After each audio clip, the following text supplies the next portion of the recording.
What are you calling this, Trevor, now? I'm calling it 5-ish minutes for report cards. Okay, let's do it.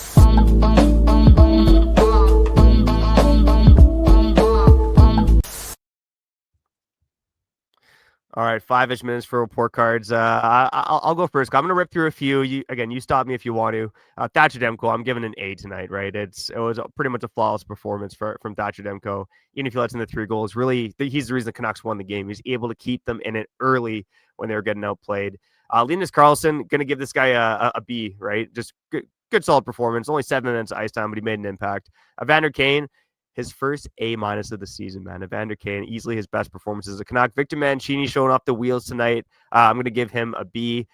Interesting about the defense, Bears. We'll get into that later. I'm going to stop you there. Again, correct me if I'm wrong, because I was emotional. I think I blacked out after Dallas scored the second goal. No, I definitely blacked out after Pettersson scored in his own net. Straight up. If anyone's in my WhatsApp group chats involved in the Canucks, and if you're in the Discord, I gave up. I gave up after the first period. I was done. I wrapped it up. I said, yo, this is it. Baby, what are you doing tonight? I don't want to watch the game anymore. Straight up. But correct me if I'm wrong.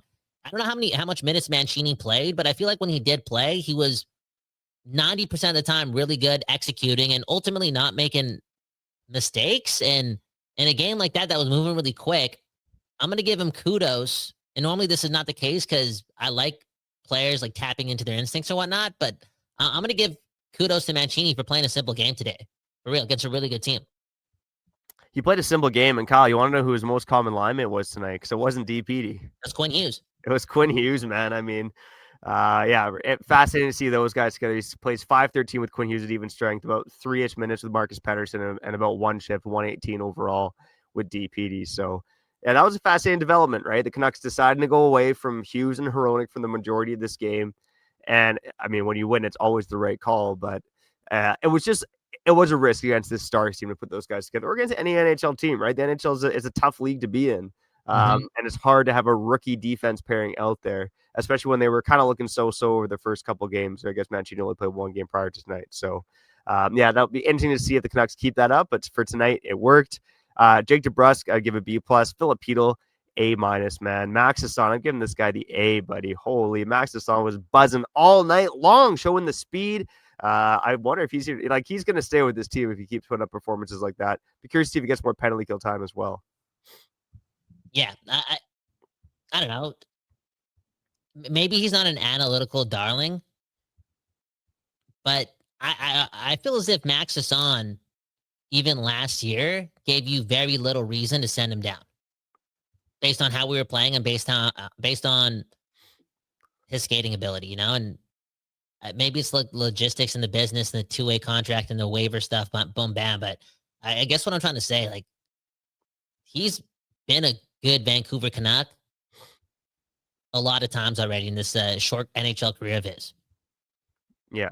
I think he was running around a little bit last year. Like there were points where he was showing like a rookie in the NHL. But I think that run gave all those guys confidence. You wanted to see what it looked like this season, and so far, I'd say R.C. Baines, Max Hassan, Linus Karlsson. I know it's first game for two of those guys, but all of them are off to pretty good starts for the beginning of the season here, Kyle. All right, Tyler Myers, I give a B+. Some chaotic nature to his game tonight, but he's steady out there a lot of the time too. I think he's maybe gets a little bit too much hate in this market. Aturatu, I'd probably give a C tonight. I thought he was maybe one of the weaker Canucks. Kiefer Sherwood, give him a B-. Quinn Hughes, give him an A- overall. Marcus Pettersson, Steady Eddie, Mr. Denham Hughes. We gotta stop. You're giving Quinn Hughes an A-. You got to give Quinn Hughes an A+ today because, again, he's the captain, and I did this because he would want me to do this on the show, okay? Want us Canucks fans who, again, this is not the media here. It's Locked On Canucks. Quinn Hughes would want Canucks fans to do this, and, again, it's because he leads by example, and the humility is what the world needs. It was apparent that the Canucks were going to be in this game, especially if it stayed at 2-0, based solely on the fact that Quinn Hughes was lethal today from the first second, like, the way he was skating today, you could tell he was on, like he was warmed up, and he kept it going the whole game. And again, we gave a lot of credit to Pettersson in the first 25 minutes. Then we, talked about the Hail Mary from Evander Kane that worked. Sometimes you need the Hail Mary to switch things around at the end of the half, and it worked right there. But man, oh man, Quinn Hughes from the jump, You talk about the trickle down effect. Maybe he's the guy that allowed everyone to believe that this was possible to come back from 2-0 against the Dallas Stars. Man, oh man, Quinn Hughes to me A+, obvious. All right, man. Yeah, it's I think there's been more dominant nights from Quinn Hughes, and he's just I mark him on such a curve here, right? But he was fantastic for the Canucks. Kyle, I'm going to throw it to you for Elias Pettersson here. Oh, A+, like A+, and Oh, Kyle. this My guy's not paying God. for dinner tonight. This guy's not paying for dinner tonight. No, okay. Again, the first period that broke my heart. That was like it was actually one of the lowest points in my life as a sports fan. Straight up, that 20-minute drive.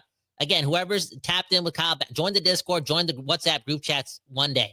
I was out. I was done. I blacked out. I was done. This guy scored against his own goalie, and I'm like, yo, I felt empathetic. I felt sad. I felt like a bully again. I was like, whoa, like this is way deeper than sport. This is way deeper than the NHL. This is just getting dark. This is getting bad, bro. And I didn't think he was going to play that good in the second and the third. And I'm proud of him. I'm proud of him. That was hard to do, but he did that against the Dallas Stars at a crucial time in the season based on new coach, crazy market, and you've sucked so far. And it's been 21 months of that. And like, okay, you're going to turn it around after you score against Demko against the Dallas Stars. There's no chance, but there he did just that. And I'm proud of him, man. That was some good work from Elias Pettersson. Some really good work. Yeah, really encouraging performance overall. Hopefully, PD can build on that, get some pucks in the back of the net. Kyle, let's rip through the rest here. Marcus Pettersson, I give a B+. DPD, I give a B-. Drew O'Connor, I'd probably give a C-. Philip Peronic, I'd give a B+ overall. RC Baines, let's give him an A-. I loved RC Baines this game tonight. Connor Garland gets the A+. Of course, he was, I'd say, our best skater tonight on the ice. And Brock Besser, I thought he looked pretty good on that line with Besser, with DeBrusk and Heal. And I would give Besser an A-. Kyle, that's report cards, man.